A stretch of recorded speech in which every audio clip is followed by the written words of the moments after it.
বসে যে যত বেশি জমা রাখতে পারবে বাবা, হিসাবের খাতা বের করে মিলাতে পারবে ঠিক সময় যে আমরা কে কত গোবিন্দের ব্যাংকে জমা রেখেছি।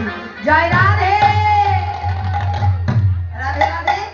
তাই কাউকে আমি জোর করব না, যার যেমন ইচ্ছা হবে। আমার কমিটির ভক্তদের কাছে আজ এই ভিক্ষার ঝুলি নিয়ে যাবে, আপনারা সবাই দিয়ে দেবেন। তাই লালাকে কান্দির জমিদার প্রাণ কৃষ্ণ সিংহ, তার একমাত্র পুত্র ছিল কৃষ্ণচন্দ্র সিংহ। আর কৃষ্ণচন্দ্র সিংহের দাদুর নাম ছিল গঙ্গা প্রসাদ সিংহ। এই দাদু গঙ্গা প্রসাদ সিংহ কৃষ্ণচন্দ্রের নাম রেখেছিল লালা।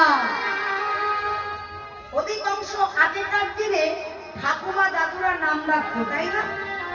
আর এখন ঘরে ঘরে বোমা এসেছে, তো বলে না না, তোমার আদিম যুগের নাম চলবে না। তাইটা বাবাজি, শখ করেও নাতির নাম রাখতে পারবেন না, বোমা যা বলবে তাই হবে। এখন দাদু গঙ্গা প্রসাদ নাম রেখেছে লালা কৃষ্ণচন্দ্র, মানে নাতির নাম। হরি হরি বল, নাতির নাম রেখেছে লালা। পরবর্তী জগতে, বৈষ্ণব জগতে নাম হলো